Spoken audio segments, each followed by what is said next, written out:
Hello, and welcome to this week's Noted podcast episode, where we review movies. I am one of your hosts, and the other host is my friend Daniel. My name is Daniel, and his name is... I am Eric. Hello. If Hello, this is your hello, first hello. time listening to us, thank you. Welcome. We appreciate you. Howdy do. We review movies and we talk about life, and sometimes we like to do what we call crack hours, where we just go... That is not one of these. Today we will be reviewing a movie. Yes. But we have an announcement of how we're going to start changing our format. Currently, we upload one video for one podcast about movies, one podcast for about the TV show Which comes out. It comes out Wednesdays. Wednesdays. Yes. Wednesdays are the podcast about movies, and Fridays are the podcast where we review a TV show that is coming out then. So Wednesdays we kind of sometimes do old content, do new content. Today is an old content. It's whatever content we want. Strictly movies. Whatever movies we feel like watching. And Fridays is strictly new TV shows, or at least currently it is. So now we have a new type of video we're wanting to upload. And Eric, why don't you take it away from here? So I don't know if you've caught on to some of Daniel's and I's conversations, and I think you have if you're a listener. If you stayed this long, you kind of understand. Yeah, we really like to point out the things that are hard to deal with, because life is a little hard, and we like to strategize about how to overcome things.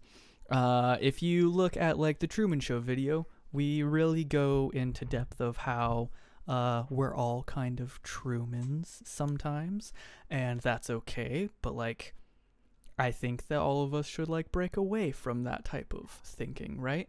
And I would like to introduce Monday's episodes, where we just kind of talk about how we've been, how we want to see change in our worlds around us, and how just like constructive things to like try and help other people with things. And if it's not your shtick, you don't gotta listen to it, you know? But if you like it, you stay around, you know? Like my British friend just said, so oftentimes in our movie reviews, we review movies that hit us in a certain way. Yeah, sometimes we we get way don't. off topic. Yeah, sometimes we don't. Like War of Worlds is definitely not that movie for me.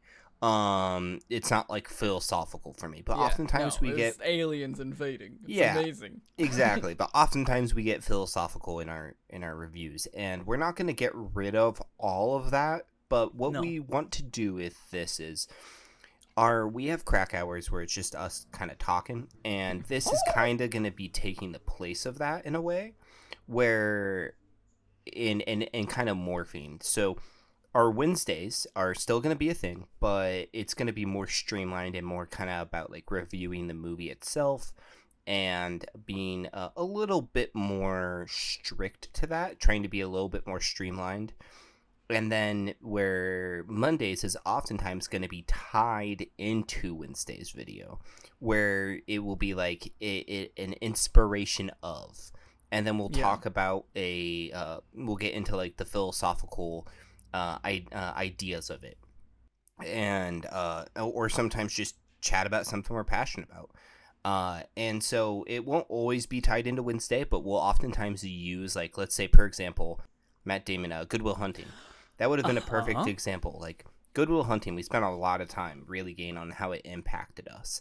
And in that movie, we probably would have, if we did it the way we're doing now, we would spend more time in the actual like review of it, reviewing the movie, the acting, the plot, the how it made us feel, like in a brief way, and then kind of kept it to a more standard review with a little bit of our charm. And then the Monday review of the Monday episode would be us kind of talking about certain feelings that were brought from that. We might not necessarily be talking about Good Will Hunting in general, but the idea of coming of age and the transition, that would have been kind of the topic. And we'd be like, this is inspired by this movie. We won't really spend much time talking about this movie, But if you want to learn more about the movie, you can listen to it on Wednesday. But these are the feelings that were kind of inspired from it, and now we're just going to talk about this subject in general. Yeah. And we'll let you know what our topic will be for Monday's episode at the end of this episode.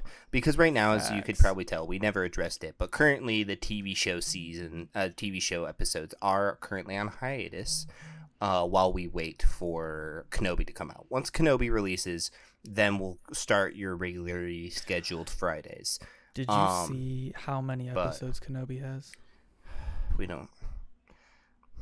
Okay, you did. I don't want to talk about it right now. We're good. We're good. Okay, I love it.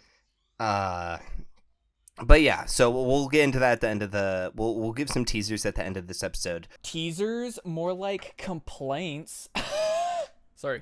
Okay, so so we'll get started, and why don't you lead us in? Yeah. So this week, like I said, I'm doing it. Like and subscribe. Daniel doesn't like putting this at the beginning. I don't.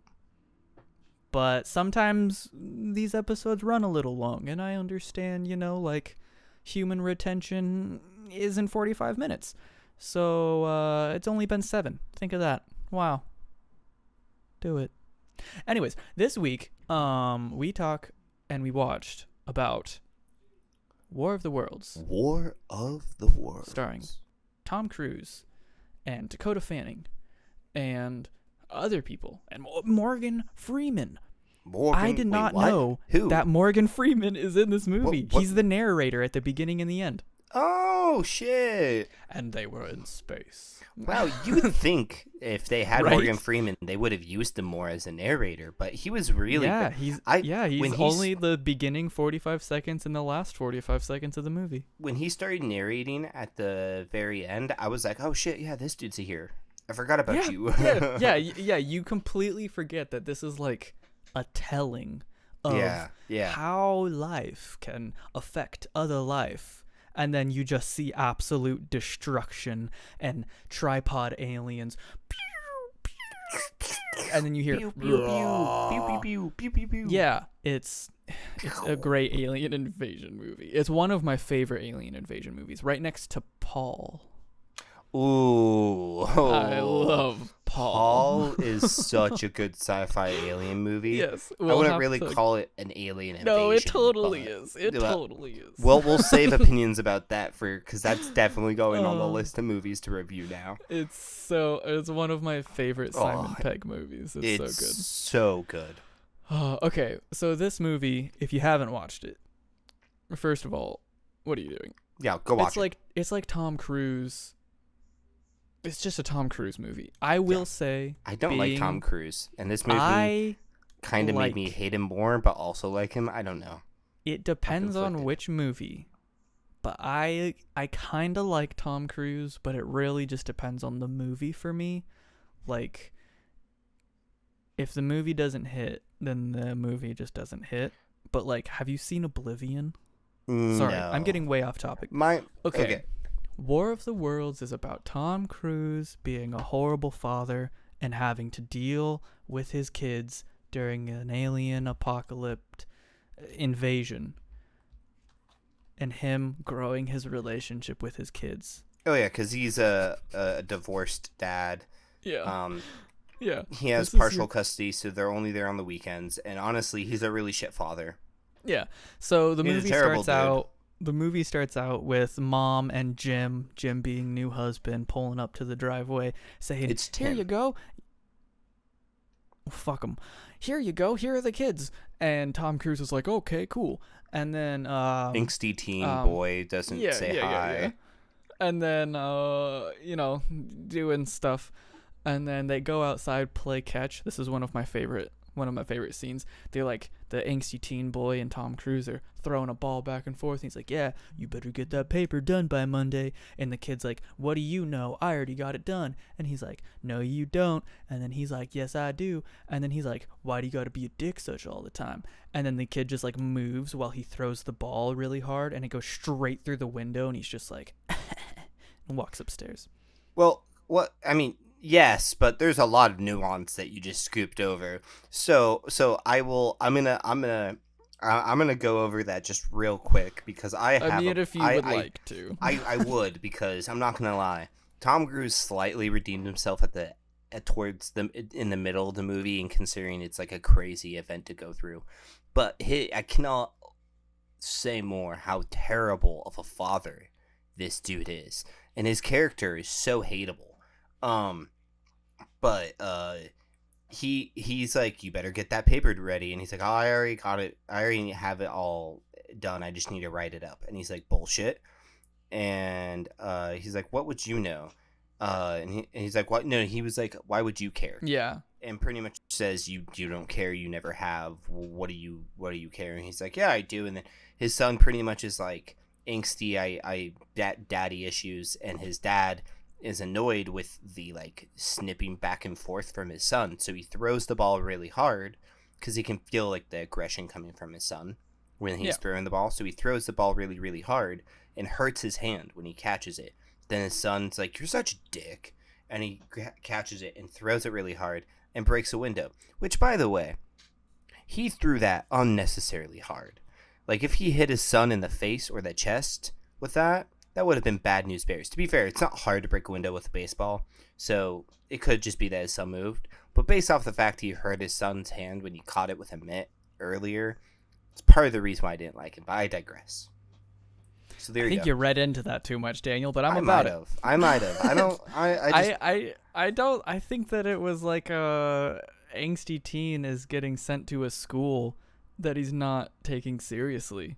Oh yeah, because he's like, we pay for that. We don't pay for that school for nothing. And he's like, no, Tim does. He's like, you don't pay for that, bitch. Yeah. I mean, I do agree with you that Tom Cruise didn't need to like throw the ball that hard, but like, yeah, dude. I mean, like, but like that's with your teenager, dude. Nah, like, dude, on, that's bro. just some tough love. That ain't that's tough him, love, like, dude. That's yes, like, it is. That's like, nah, bro. That ain't tough love. I mean, this is way off topic. Continue about the movie. You brought it up. You know, you're not wrong. That's why I'm stopping it. Okay. So, anywho, they have a moment, and so then 3 seconds late, not literally 3 seconds later, but 3 seconds later, his son steals his car and drives away. Which is so funny. It is funny, but, you know, angsty teen being an angsty teen. Yeah. And so Tom Cruise is like, I gotta go find him. So they go, and he goes out and tries to find his son, and all of a sudden he's like in the middle of like the town's like, you know, busy streets, and lightning hits, right? Something like that, or lightning hits before, or like they're in the middle of a stormy area. Yeah, they're having a weird storm. There's tons of clouds. The event Him and his daughter are looking at it. Lots of lightning hits. 26 times. And then this big giant tripod like alien structure thing comes out of the ground, and it's like, and then evaporates like Thanos snaps the whole town. Dude, and of this course, is my Tom favorite Cruise part. being Tom Cruise survives. Runs. Yeah, he runs. No, a Tom Cruise movie is not a Tom Cruise movie unless Tom Cruise is running. Oh, I mean, that's all he did runs. This movie was run. Exactly. He runs. I will say, and he jumps over cars and leaps through things, and kind of, you know, really cool. And then he gets home and he's covered in ash, like human ash. Yeah. And he has a whole like gross moment in front of the mirror, and he like freaks out and stuff. Go ahead, sorry. Exactly. No, you're fine. Sorry. I will say my favorite part about this movie is the concept that they have laser beams that will literally Thanos snap people, except the Wrangler jeans. Their jeans flop in the wind, which now I understand. Rick and Morty. The Rick and Morty reference. I now understand it. It's so fucking funny, dude. I know they needed a way to like show that they're dying, and like they didn't have the production quality to have them dust like Thanos, but like, it is so funny. It's so funny to see all these people like dust and their jeans just flop in the air around you. It's so funny, dude. It was good stuff. And so pretty much I can kind of keep a lot of this movie short, because it is just really for half of the movie, it is them arriving to a place, a traumatic thing happening. Move. Different scene. Traumatic thing happens. Different scene. Traumatic thing happens. A lot of those things are, Dad, we have to pee. Gets out, walks to a river, and Dakota Fanning being like, dude, 7 years old? Yeah, and 9, sees 10, tons 11 of years old, floating and just down sees the river. Hundreds of bodies, Dude, floating down a river, and she's like, like wide eyes, like, and then Tom Cruise like runs up behind her, eyes like hand over the eyes, like, I told you not to go this far. Yeah. And then like and then angsty teen and dad have, I want to join the army. I want to be a part of the rebellion, Dad. Why won't you let me go? Which is like a theme for the whole movie. Yeah. Until Tom Cruise finally like has to pick between. Oh, like, can we? Okay, let's break down. You go. So this scene, what happens is, so the whole movie, like you're saying, they're on the run, and then the aliens show up, and there's tons of tripods all over the world, and every time they come up, an EMP Everyone happens. dies. And EMP, so pretty much, except few things here and there, almost all the vehicles are destroyed. Can like, I not sidebar? Destroyed, but not working. Just quick moment. When the plane hits the house, they should be dead. How did it not destroy the car? On sidebar. Continue. Oh yeah. So they have a working car because the only working car in the entire world. It's so unless you're the army. It makes no sense. Unless you're the army. But yeah, we don't count them. But pretty much real quick, because now you got me thinking about that car. In the beginning of the movie, when he's going to see where the lightning strikes, he walks by a dude and he's like, "Hey, I need help. What should I do?" And he's like, "Change this part." He's like, "Okay." And then like 15 minutes later, when they're trying to run away from the city, he goes and finds that van. He's like, "Hey, what you did told me worked." He's like, "Cool, I'm stealing this van now," which is such a throwaway moment that they make into a plot device, and I love it. He like gets in the van, and he's like not saying anything. And the dude's just like, "Hey, man, you got to get out of the van. You got to get out." And then Tom Cruise is just like, "No, you got to get in the van." And he's then like, "You're gonna die if you don't get in the van." And then he's just like, "Get in the van." He's like, "No, get out." And he's like, "No, you're going to die." And I don't know, dude. I love this movie. I love this movie. Sorry, go ahead. So they've been on the run the whole time. Alien attack, murks a ton of people. And so it gets to the point where they're about, I would say it's probably entering the third act of the movie. Like the end of the second act, probably. You're entering like the end of that final second third. And so like they're on a hill and they're running towards up the hill because they're trying to like escape the aliens that were behind them. And there's tons of army infantry moving up the hill, tons of planes flying above them because the alien tripods are over the hill and the grass is not greener there, I promise. And they're just they're fighting, there's tons of fire, and pretty much what happens is the whole like work up to that scene is the sun let me go. The sun is running, he's going faster and faster, he's walking ahead of them. They keep telling him to slow down, but he won't slow down, and eventually starts sprinting towards the army guys, and they try to keep up with him. And so Tom Cruise tells his daughter, "Hey, stand by this tree. Do not leave. I will be right back. Stand right here until I come back." And then runs, chases his son, tackles him right before the top of the hill where all the flames are because everything's on fire. All the army guys are there trying to. Everything's always on fire. Dude, they're fighting each other right now. Like there's a war. The humans for like the second time in the movie are actually trying to defend themselves. And then the son is like, "Let me go, Dad, let me do it." And he's like, "No, I'm not gonna let you. Your sister, me. I'm not gonna let you." But the whole time this is happening, a lady and her what seems to be her husband are running away. An overprotective mother. Yeah. Sees the daughter by herself and is like, "Where are you? Why are you by yourself? Come with us." She's like, "No, I can't. My dad." It's like, no, you're pretty much seeing a little girl by herself. Is like, "Look, your dad's dead. I don't know where your dad is, but I can tell you he's dead. Yeah, in the middle of the apocalypse." You let me save you. And the daughter won't, and eventually she starts to pick her up and take her, and the daughter starts yelling, "Dad, Dad."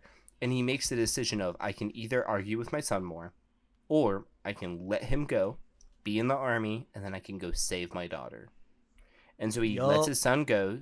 He goes, saves his daughter. It's a really emotional situation. And then within 2 minutes, if that, no, like 30 seconds. Seconds after he hill, cresses that hill. Explosion. Everyone dies. It's pretty much me laugh every time. It's pretty I'm much, sorry. It's pretty much heavily implied that his son dies in that scene. Yes. And I mean, I thought he was dead. Spoiler alert. The he's entire not dead. time. Yeah, the entire time. No, he's going to meet us in Boston. Yeah, sure he is, Tom Cruise. Yeah, in Boston. So yeah, sure. The whole movie, scene of the movie, son walks out of the door. It's like, okay, whoever wrote this.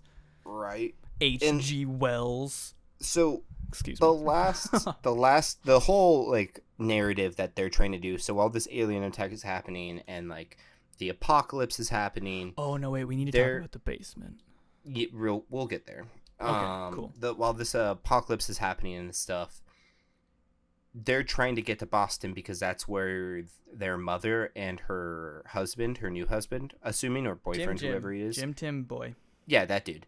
They're visiting her parents in Boston, and they're in New York. So they're traveling from New York to Boston, trying to go bring the kids to her and find some semblance. And that's why after her brother dies, Tom Cruise is telling his daughter, Robbie's gonna meet us in Boston. He's gonna meet us in Boston. Pretty much trying to, like, you know, when parents tell their kids a lie to comfort them, it's easier to do that than try to tell them the truth. That's what's happening. That is correct. And that is when we get to the basement. Arguably the best part in the entire movie. Oh, I don't think it's arguably. I think it is. I think it's definitely the best part of the movie. When I was a child, this whole last third of the movie gave me nightmares. Oh, I can imagine, dude. I was creeping Colin as an adult. This whole last third of the movie terrified me. Like, and it wasn't that so son just dies, right? Yeah, no, they're running away from the aliens. And they're running past his house. And this dude with a shotgun is standing next to, like, an outdoor cellar, kind of like tornado cellars, like, hey, come here. And of course, why not? Tom Cruise, Dakota Fanning. Okay. Yeah. Bloop. They see shelter, a hiding place. Yeah, like, makes we'll sense. Go with you. Yeah. And so the last whole, like, the whole third of the rest of the movie is them now, like, not having to run, but having to deal with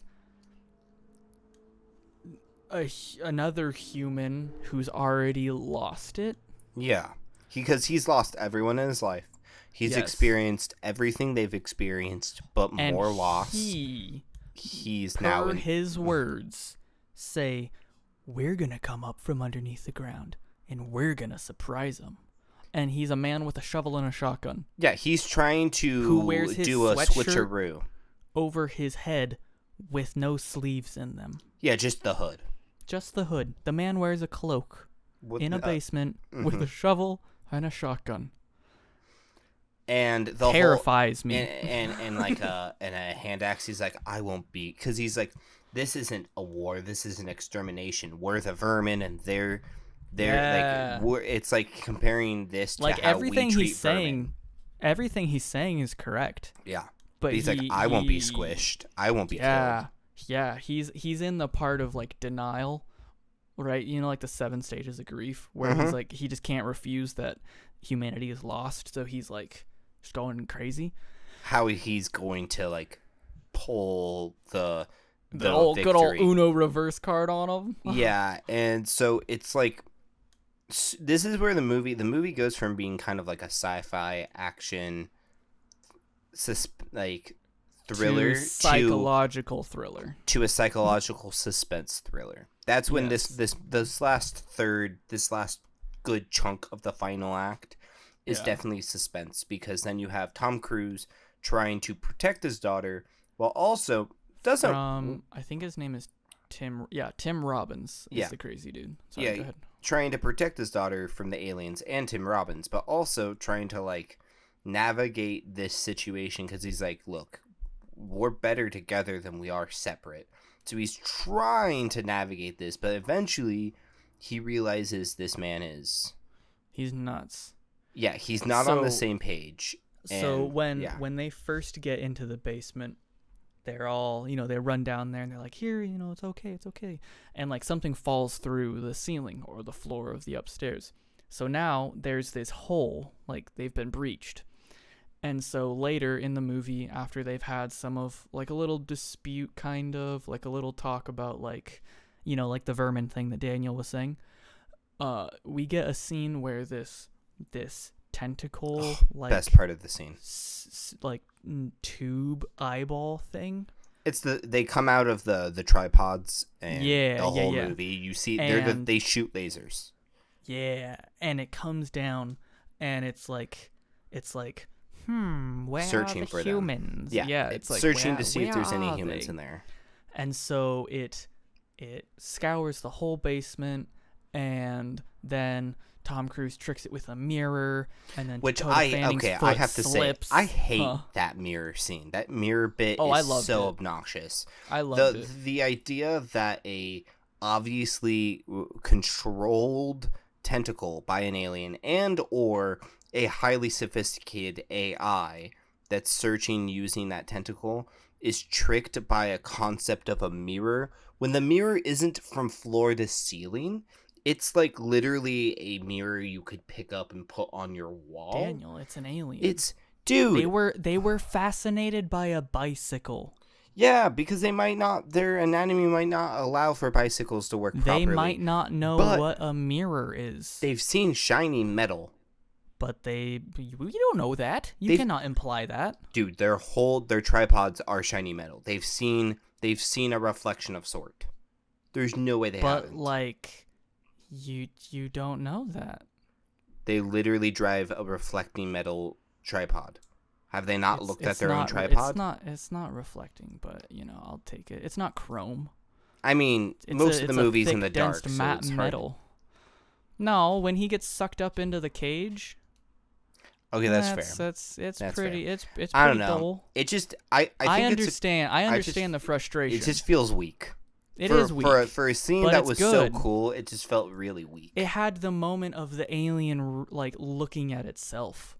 And, like, to me, that was like, oh, we're at the pivot of, like, big stuff. Because, to me, I feel like when things look at things in movies, when you have a character or a certain, like, when you have a character or just, like, a being looking at themselves in a mirror, to me, I always feel like that's, like, a realization moment. Even though that really isn't. But, like, rewatching it this time, like, when I was younger, I never really thought that because my brain tiny, but now brain big now, and I like it. I had another stroke. I don't know. I think it's a cool concept that was just... It's a cool idea, but I just think that it's... I mean, I don't even know if I would call it a cool idea. I think it was creative, but I think it was creatively stupid. Like, I don't know. Yeah. I just don't... I mean, there's definitely risk behind that decision. I'll agree with you. It's like, just so... For Tom Cruise to think that a mirror would trick it, like... It's so dumb that a sentient class of aliens that literally they buried these tripods on Earth, by the way. So they were there. Yes. It's assumed, they talk about it in the movie, it's assumed that those aliens have either know how to transport... via lightning gigantic things, or those tripods have been there before man. Oh no, the tripods totally were there. Yeah, because so they rode the lightning down into the ground. Yeah, they do show them. They do show the drop pods. Yeah, you're right. You're right. Yeah. So they've been hiding these things deep underground, farther than any construction can go, for thousands and thousands and thousands and thousands and thousands of years before humanity. Yet they're giga-thousand. And they know how to vaporize everyone except genes. Except genes. And well, no, there you go, dude. They don't know how to vaporize genes. They've never seen a mirror. But they know how to vaporize. Yeah, we got them, dude. They know how to vaporize people into dust. They are like. But they can't vaporize genes. They can't. But they're tricked by a fucking mirror, dude. Yeah, man. Yeah. And like, I think the one thing that kind of redeems that scene is the fact that her foot slips behind the mirror. Yeah. And he notices the foot, and he's like, oh, yeah, I know this is a ruse. But if it wasn't for dumb fucking 6-year-old, 7-year-old girl slipping her fucking foot on the dirt, the alien was going to be bamboozled. The alien totally got bamboozled, dude. I think I hate different scenes. I love that he got bamboozled. And the thing that I find not realistic is the foot slipping. And them thinking of, take the shoe off.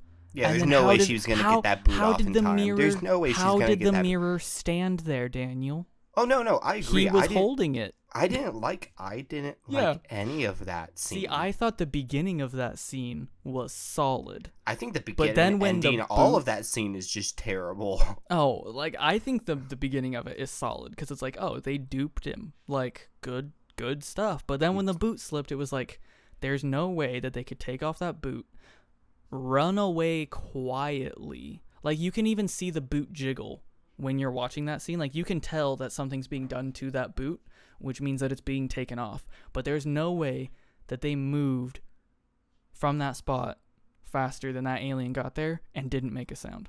And the mirror didn't fall. Oh, yeah, and the mirror didn't fall. So, like, I understand the whole scene, kind of booty. But, it's like, just... I agree.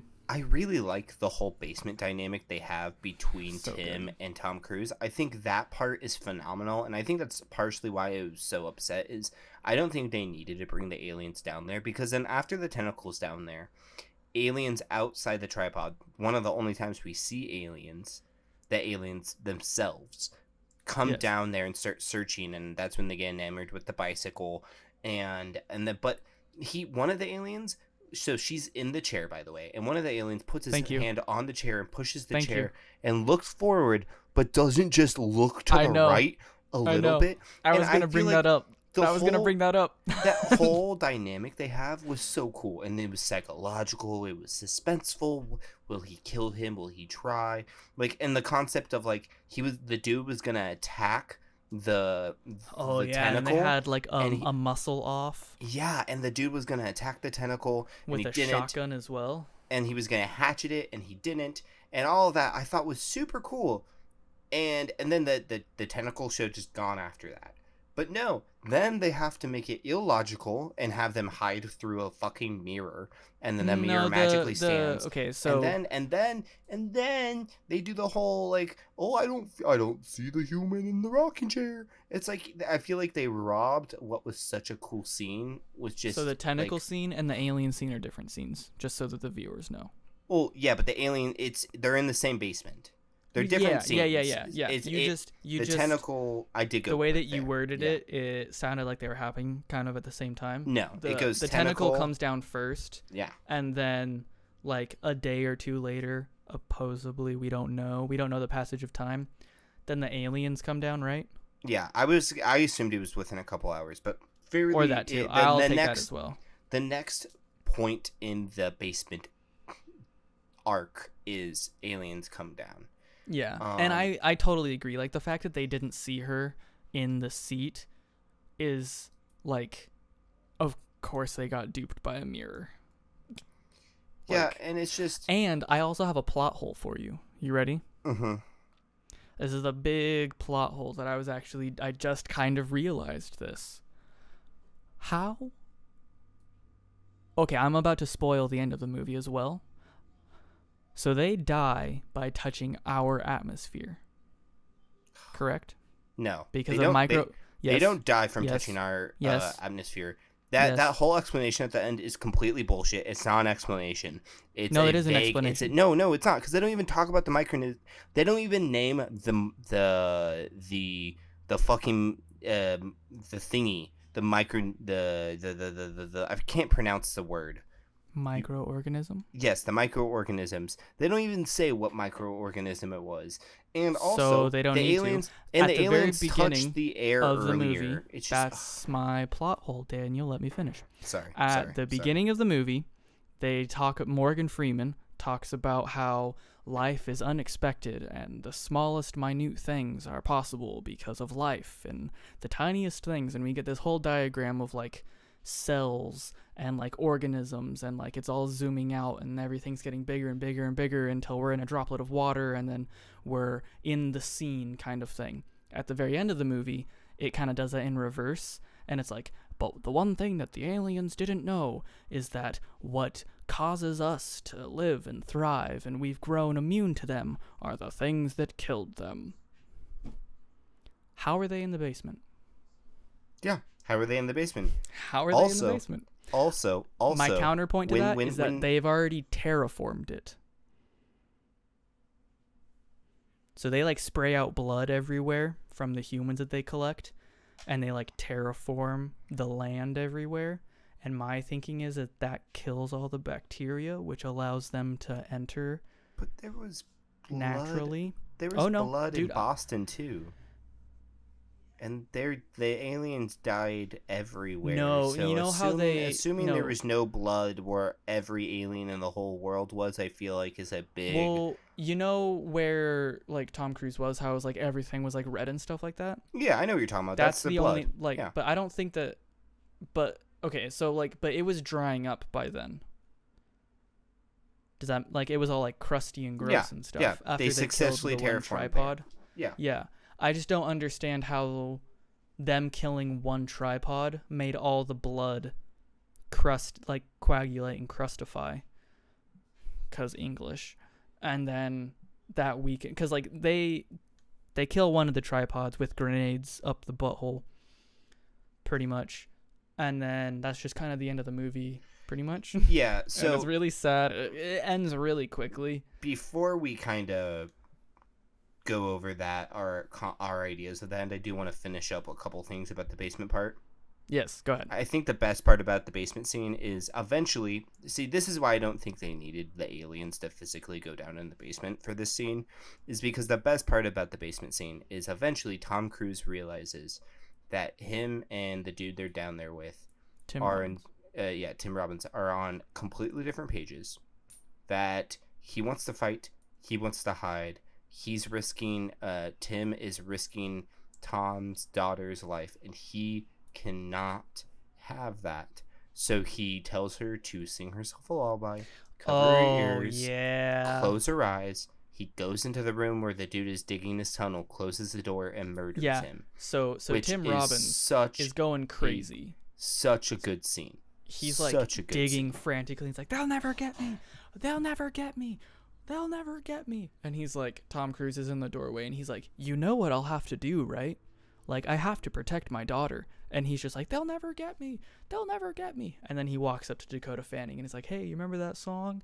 Sing it for me." Blindfolds her eyes. She starts singing. He walks in the other room, closes the door, and all you hear is like punching. Like a little like, punching, and then he walks out. Covered in blood. Because he freaking murked him, dude. Yeah. I was like, oh my god. And it's such a powerful scene for like because the whole time you know something's got to give. Either that dude, Tim Robbins, is going to attack Tom. He's going to attack Tom and his daughter, or that Tom is going to have to attack him. But they cannot coexist. Something has to give. And it's such a powerful dynamic, and I really loved it. It was amazing. But I just feel like that scene was a little bit tarnished because of the just like, look, I'm a strong believer with science fiction and fantasy. Having some suspension of disbelief is super important and needed, and I'm aware of that. I'm more than willing to do that. But there's a difference between suspension of disbelief and then just complete and utter lack of logic at all. And not just like logic of how could you do that physics, but like logic of like these things are highly evolved beings but can't look to their right, or are highly evolved beings but get tricked by a mirror, or how does the mirror stand by itself? And I just feel like the movie was pretty good up until that point of not having massive like plot holes or lack of logic that made me angry. But once it hit that point, I feel like the movie just continued to have, like, plot holes or easy outs. And I can agree with you for most of that. The only thing that I disagree is that, like, yes, they have tripods and they're aliens, and of course they're advanced technology-wise, but, like, they're also aliens, so like we don't know how smart they are. You know? So like them being duped by a mirror, or being fascinated by a bicycle, or them not being able to look down and to the right and seeing a little girl eyeballing them. I totally get what you're saying.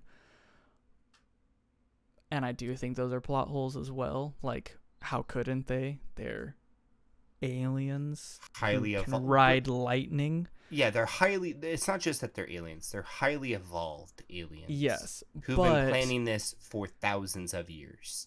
But they're also aliens. So we don't know. Yeah, I feel like those scenes are when it pushes the suspension of disbelief to just, this is utter nonsense. Little absurd. Yeah, and I can agree with it, but when it comes to aliens and stuff like that, dude, that's one reason why I love it, is just because, like, I think aliens are the best, like, villain most of the time. And the only reason why I say that is because aliens can be whatever. It's the greatest us versus them. Well, not only that, but like aliens can be like whatever the writer wants them to be, because they are complete imagination. Oh yeah, because you can go wild with it. We've never seen an alien. We don't know how they act. We don't know how like intelligent they are, or charisma, like characteristically, like how they would act or anything, or like what they can actually perceive. So like maybe they didn't see her because she wasn't making noise, you know? Like, yeah. We don't know. Like, I hear what you're saying. It's like, just that's one reason why I like aliens. But like if it would have been anything else, like if War of the Worlds was like Underworld, like vampires and werewolves and stuff like that, yeah, all of those people in the basement should have died instantly. I totally agree with you. But aliens are just so good, in my opinion, because we just don't know. Dude, I'm such an advocate for alien movies. I love them. It's a fun genre. I can totally get that. And I do, but really there are love definitely plot holes. my favorite movie series, not just movie series, my favorite piece of fiction is Star Wars. So trust me, I love aliens. I get it. Aliens, Star Wars. Star Wars are is. They? Are they, or are they just British people in space? Well, I mean, there's the British people in space, and then there's Twi'leks, Wookiees, Jawas. Well, yeah, Hutts. I know, but they all conform to the British people. So are they aliens? But I love aliens, and I get what you mean. You can be very creative with it. It's just, for me, it was just hard. I get that. I get that. It was especially because I did really like the first half of the movie. It's good. Okay, so let's real quick to sum up the end, and then we're gonna talk about our overall opinions on the movie. Right, they go to Boston. They see the kid. They find their mother, boyfriend, grandparents, all there. Their brother shows up. We don't see the grandparents. Yeah, they do. You see the grandma walk out on the balcony, on the patio. Is the boyfriend there too? Yep. Oh, I didn't pay attention to that. Their whole posse survived. I disagree. Yeah. Oh, yeah. Oh, trust me. When I talk about I'm just saying, like, in general, like, no way. Yeah, well, oh, trust me, I'm gonna get into that when I talk about my overall opinion about this. I like it. But yeah, they survive. They see them. They have a heartwarming, happy ending. All the aliens, miraculously start to just disintegrate and die and fall apart. Because one tripod died, they all start to like. That's my theory. Is that since one died, they were like a hive mind. Yeah. So they all started to just like fall apart, and then they somehow died by our atmosphere. Doesn't make sense. Yeah, I don't know. So like they do show like what you're mentioning about like the terraforming. So something that's also really creepy and really cool is they suck the blood. Also one of my favorite scenes. They suck the blood out of the humans and they spray it everywhere, which is so creepy. They mystify and so the cool. earth. But yeah, all the aliens start to die. They don't really explain it. They say it's microorganisms, but then why did the microorganisms not kill them sooner? Yeah. Why did their shields go down if the aliens are affected?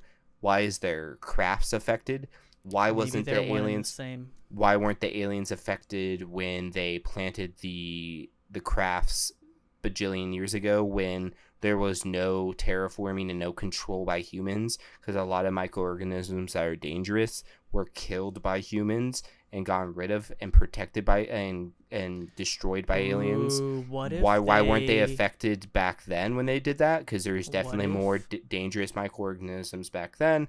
There's just a lot of plot holes with how they just magically died. What if they planted them there when the earth was being made? Like with lava and stuff like that. Before any living organisms. Before like any water or anything. I mean, that's the only way that I could think that they could do that. But at this point, we're doing super large headcanon to explain a plot hole. No, of course I am. This is one of my favorite things to do. Fair. Okay, well, because you love this movie, I'm going to let you end the podcast on a good note. Are you okay if I give my review of the movie first? Yeah, go ahead. So I would say, is the movie notable? Yeah, because for 2005... good special effects, great soundtrack, and great filming, dude. Oh yeah, Steven Spielberg magic. Go ahead. Sorry. Overall, you're fine. Overall, great sound effects. Sound effects, good. Yeah, you know what I mean. Yeah. Good special effects, good CGI for its time, good soundtrack. Really cool. I mean, it literally won awards for best visuals and best sound editing. So like, yeah. It did its job. Of course, yeah. And then I will say my favorite parts before I go into the reasons I didn't like this movie. I think we know that already. My favorite parts of it was the fact that it really did give you the feeling of an apocalypse. It did Fun a fact, really did you know when they audio aired this in like the 40s or like the 50s or no, it was I think everyone it was like the 20s thought it was or something. Real. Yeah. People killed themselves because of this. Dude, yeah. I will say like Isn't that nuts? Okay, that is nutty. Continue. Okay, so before you interject, I'm just gonna finish this up real quick. Okay. I'm sorry. And then we can get to that. But yeah, like great effects. I really loved the idea of the apocalypse. I thought it did such a good job of encompassing the humans can't fucking do anything. We're all gonna die. We're all scared. We're all afraid. We have no clue what's going on, and we're being annihilated like bugs. I loved it. I thought it was such a good on the run thriller. I thought it was such a good invasion movie. Those are all my favorite parts about this movie. This is why I don't like the movie, and even though I think it's notable for the reasons I noted earlier, I would not call this a good movie for everything I'm about to say. The ending completely removes that from it. The concept that they just magically die for an unexplained reason, when this is supposed to be like, we can't do it. The whole movie is humans can't do anything. And then they just magically die as like a scapegoat. It's a Deus Ex Machina in the weakest way possible. The fact that the son survives is bullshit, but whatever, I'll give you that. You didn't want to kill the son. But the fact that not only did the mom survive, her family survived, her boyfriend survived, but not only was the city of Boston was in smoke when they arrived to it, and almost every building from the bird's eye view is destroyed, except their building on their block. Their building's perfectly fine when they show up. It's like, how did you not kill at least some of them? On top of the plot holes we talked about earlier. So I thought the movie did a lot of cool things, and I definitely recommend it because it's a staple in history. Like, you can't talk about sci-fi without talking about this movie. And I respect it for that. I just feel like it did itself an injustice at the very end. Disjustice, yeah. I will say I understand why a lot of people love it, especially because, like you were saying about the book, it's based off of one of the most popular books of all time, and when they read out it in 1898. Oh yeah, it's a staple for the genre and genre of sci-fi. 124 years ago. Yeah, it's one of the most popular books ever. So like, I get it for that reason. And I also just like it because I grew up on it. And that's something when we first, because we tried to record this like 4 times, and my computer keeps crashing. So when the first time we recorded this, that's something I said. This is my first time watching this movie. I'm 22. Yeah, I watch movies with a more critical eye. So I feel like if I had watched this as a kid or even a teenager, I probably would love this movie and have very fond memories of it. But watching this as an adult who, I give movies the benefit of the doubt for the most part. I'll give you like 1 or 2 inconsistencies. But when I can name like on both hands inconsistencies repeatedly, that's when I draw the line. And so, like, I get it that the book was phenomenal. It did a lot for the industry. And I get it. I probably watched it at the wrong time. I probably should have watched it forever ago, and I probably would love it. And I think it's really cool that they read this book on the radio, and people thought it was real and were freaking out. That is what actually is crazy, dude. That is wild. Like, people thought that it was aliens were invading. Yeah. It's super wild. It's super, like, surreal in that way. And so I respect it. I respect what it did. But I'm not going to sit here and tell you it's a great movie. Yeah. To be honest. And I can understand that. I think it's notable. I think it's worth watching. I think it's enjoyable. I mean, and I don't think that you can say it's notable if it's not a great movie. Personally, it's notable for what it did. Some movies can do a lot for the industry without being a good written movie. If that makes sense, you know what I mean? Okay, I mean, I guess I won't say it's notable. Then I agree with that. Yeah. But I will say I loved how it portrayed an apocalypse. I loved it. Yeah. I loved that part. That's why I think I was so disappointed with the end, because it pretty much took everything I loved about this movie. It summed it up horribly. And threw it out the window. It's one of the worst ending acts, coming from a super strong... The first 2/3 of this movie are phenomenal, and I think that's partially why I was so upset at that. Yeah, I would break it really up into four now that I think about it. And I think after they get out of the basement, I would count everything else as like the 4th act, because it really just sums up really quickly at the very end. Yeah. And then all of a sudden the movie's over. Yeah. The ending is really sad and it's kind of stupid. And I will agree and give you the win on the ending is pretty booty. For me, okay, 1 out of 10. Yeah. Oh, me, I'd say a 6 out of 10, maybe a 6.5.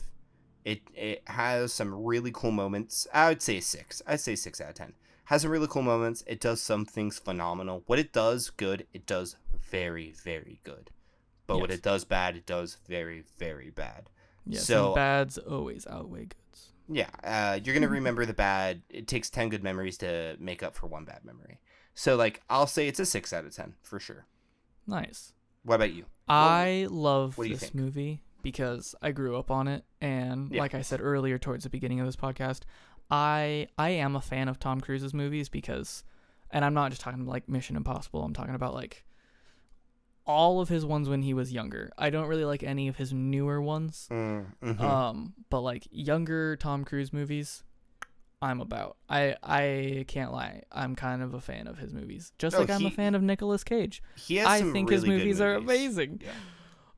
That's just my opinion. But we can get on that another I love Nick Cage. Anyway, I think this movie is just good. Besides the ending, because I think it tells a really good story of like yes, they escape death like a bazillion and 8 times, but like if they died in the first encounter, that wouldn't be a good story. So Yeah, I think didn't it's mind just that they escaped death. Sorry, yeah, continue. I think that it's just a really good story of like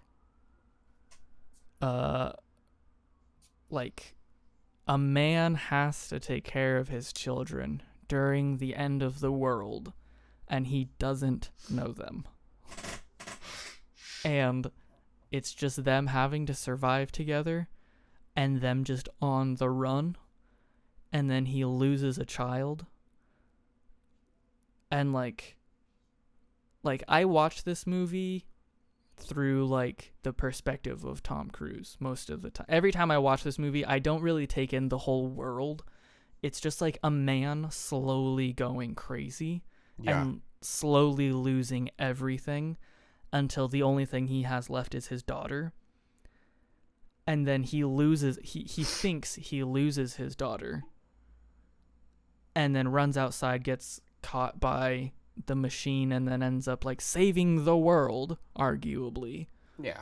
And I just think it's a really cool like hero movie in the sense of like worst way possible. Like everything that happens in this movie is just a giant shit show, and the only reason why they killed the aliens was because in one like holder of humans where they would like keep them to like take them and like suck them dry and then spray their blood everywhere, like Tom Cruise before he got abducted grabbed grenades, and then when he got brought up there he's like, oh, my daughter, and then the machine chooses him, and then because it chooses him he blows up one machine and saves the entire world, like I just said. But like I don't know if I would say that's why the machines died, but I can see why you drew that conclusion. How else does like they all started they all started going booty. Yeah, and that's what I'm saying. Yeah. We have to just like, it's a movie about aliens. Like we don't know why they start to die. Our best guess is because they killed a machine. Yeah. Like we don't know. So like you are left to infer. Yeah, you are left to infer your own interpretation. Like whether that's just chalking it up to a plot hole, which I completely agree with you, and I'll give you the benefit of the doubt. You are correct, it is a plot hole. We don't know how they killed them or how they just started to magically end up dying. But like in my brain, I like to think I can see why they're all connected somehow, and because they killed the one machine, it would just make sense for the rest of them, because this was made 124 years ago. Of course, killing one machine would kill the rest of them, because why not? Yeah. I just think it's a good movie, and Dakota Fanning makes this movie believable. I the can way agree. that I can she, agree with that. as a child actress in 2005, she was born in 1999. Yeah, she did. Oh, she was my birth 6 year. years old. Ooh, wow. Ooh, in that's this insane. movie. That is insane. Okay, yeah. She has some chops. Fathom that. She has some chops. Thank you. Right? Yeah, no, I will say she we makes didn't this mention movie. It. Yeah. Mwah. We didn't mention it. Sorry, I didn't mean to cut no, you you're off fine. there. You're fine. You're fine. We didn't mention it earlier, but she's definitely the best part of this movie for sure, acting wise.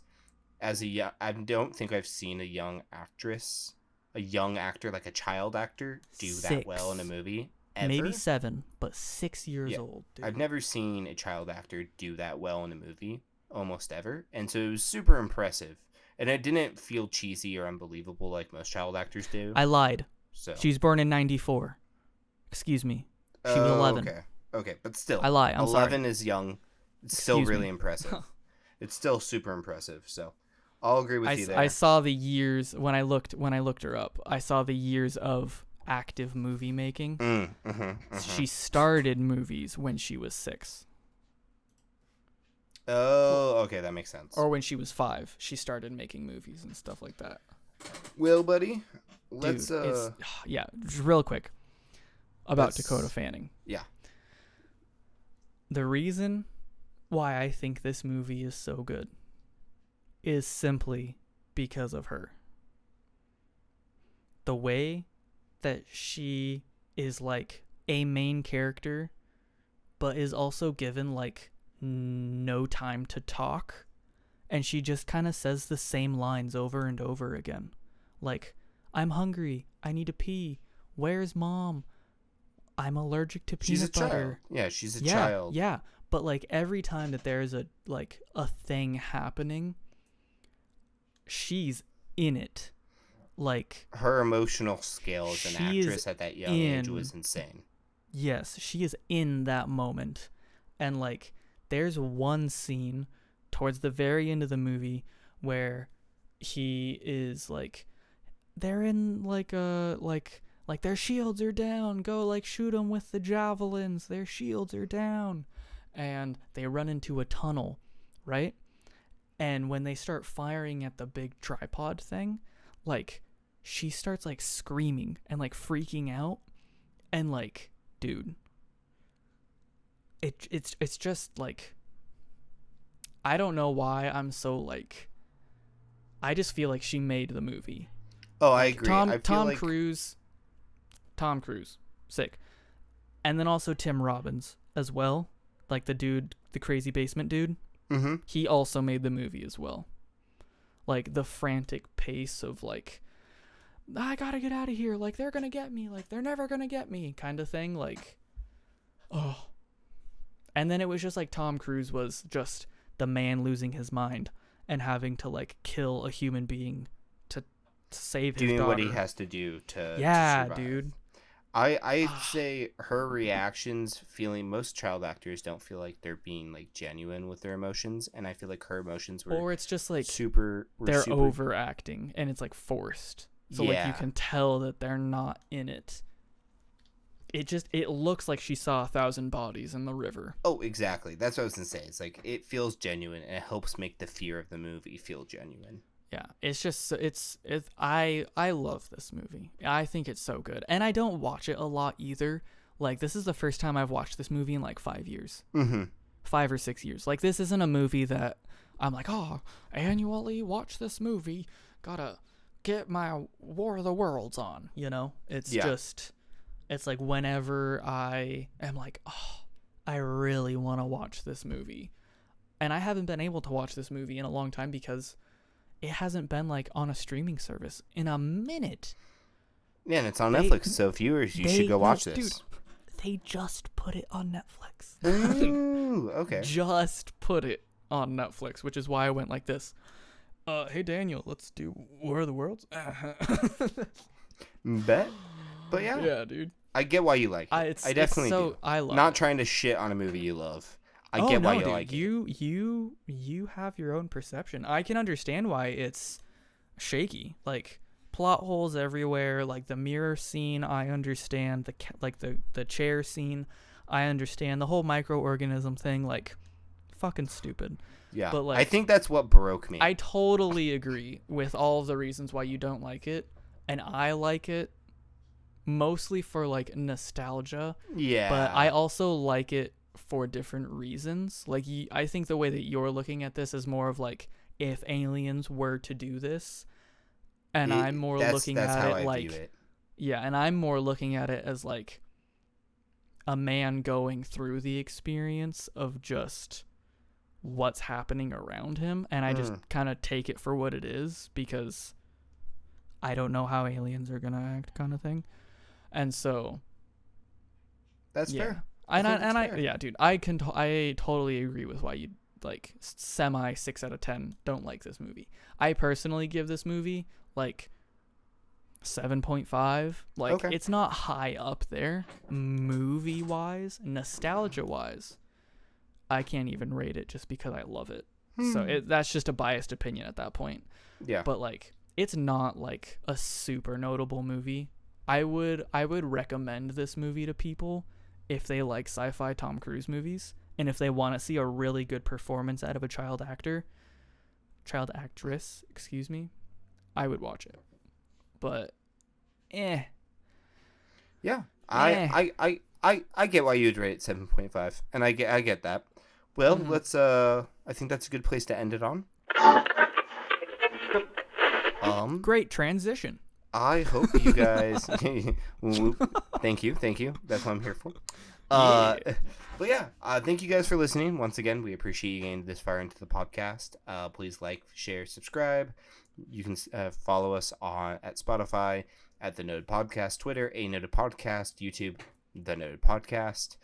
And next week for our Monday video, we will be talking about social media. We've done it before in little bits, and we'll there. Always do it again. Yep. And this time we're gonna do a full hour, just that, baby. So you get prepared, you ready, and this has been Noted.